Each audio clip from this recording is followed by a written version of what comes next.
Good morning, mathematicians. Today we are going to be looking at adding fractions.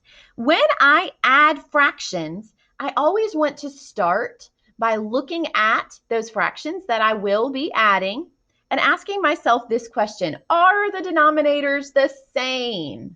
Sometimes your answer to that question will be yes.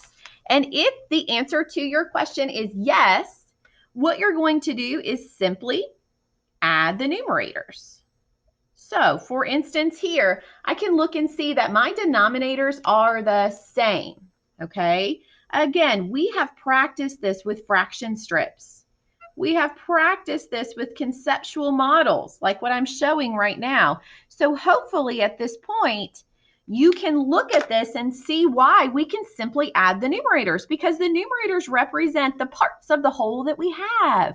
The denominator tells us how many parts the whole is divided into. Here it's divided into 4 parts. In this fraction, I have 2 of those parts. In this fraction, I have 1 part. When I combine those, I have 3 total parts of my fraction that was divided into 4. So with fraction strips and conceptual understanding, we have seen how we can combine these things. Now, we don't always want to have to draw a conceptual understanding if that's not necessary. So instead, boys and girls, hopefully with all the practice that we've done, we can see now why this algorithm works. If our denominators are the same, we can simply carry that denominator over into our sum. And then whatever those values are that is in the numerator position, 2 plus 1 gives me 3. We can simply add the numerators. Now, whenever you do this, you want to pause looking at that fraction and make sure that it's in simplest form. I know that it's in simplest form because 3 and 4 don't have any shared factors other than 1. So this is simplest form. Okay, this would be my final answer. So again, if your denominators are the same, you're simply going to add your numerators. Add those numerators, carry over the denominator, and then make sure that it's simplified. Okay, now we have been doing a great job with this. This was some practice from previous grades. In 5th grade, more often when you ask this question, are the denominators the same? More often, the answer will be no. So let's try this out. Let's take a look at these 2 proper fractions. Looking at these 2 proper fractions, I know that the denominators are different. If you find that your denominators are different, these are the steps to be able to carry out that addition on your fractions. So the first thing that you're going to do is you're going to find the LCM, least common multiple, of your denominator numbers, okay? Guys, this LCD, least common denominator, in fractions is the same as LCM.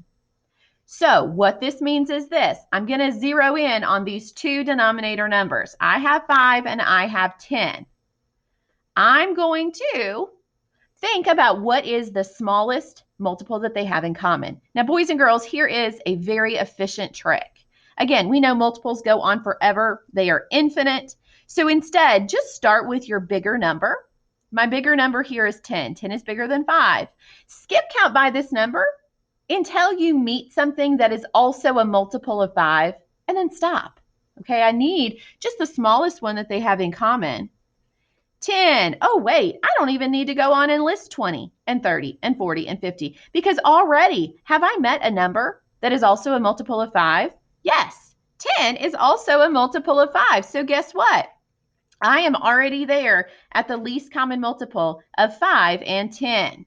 So now, boys and girls, what you are going to do is we are ready to begin adding these by creating equivalent fractions. I like to stack my fractions. And in step 2, we're going to be thinking about fractions of 1 that we can use to add. So you'll notice, boys and girls, for me, setting up my fractions like this has just become a habit of mine. I know to make this structure because this is going to help me to see exactly what my equivalent fractions are and exactly where those fractions of 1 are that are going to help me get to those equivalent fractions. So let's try this out, boys and girls. The first thing we've already done, we have found the LCM to be 10.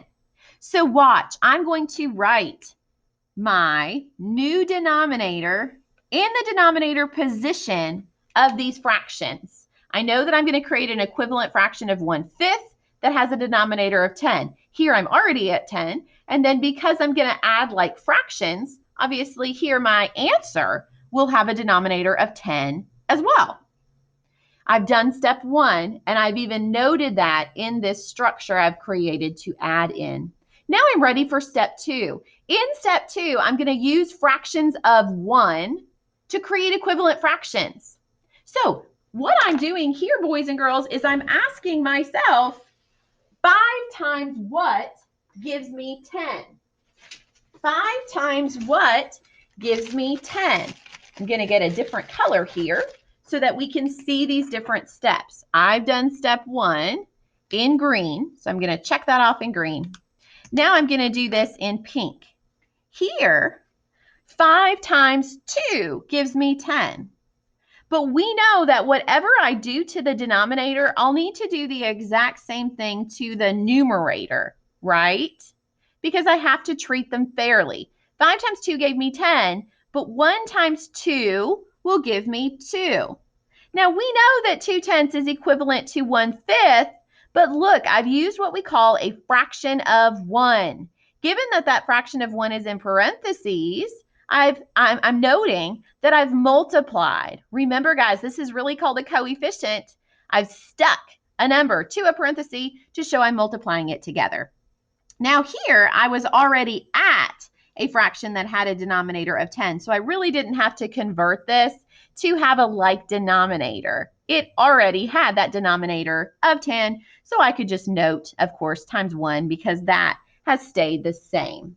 Now that I have two fractions that have denominators of 10, just like in my previous example, once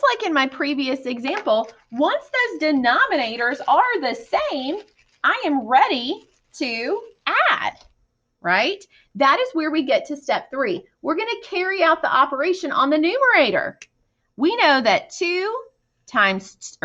plus 2 gives us 4. We have now done step 3. In step 3, we carry out the operation on those numerators. We add the two numerator numbers.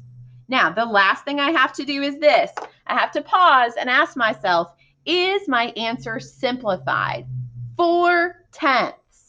Well, first of all, if you have an even number on the top and on the bottom, you know that it's not simplified because it at least shares a factor of 2. Now, it won't always be the greatest common factor. The greatest common factor is how I know if my answer is fully simplified, okay? Now, boys and girls, just like here when we listed multiples, we found an efficient strategy just by starting with the bigger number. When we list the factors here to find the GCF, just start with your smaller number. Just list the factors of 4 here. 4 only has 3 factors, so it's very quick to list those factors. And then ask yourself, which of those factors does 10 also have? Well, 10 shares the factor of 1, and it shares the factor of 2. There's more factors of 10, but they wouldn't be in common with 4, so I don't need to list them. Instead, 2 is the greatest common factor of 4 and 10. Since it is the greatest common factor of 4 and 10, I can divide out that greatest common factor. 4 divided by 2 is 2.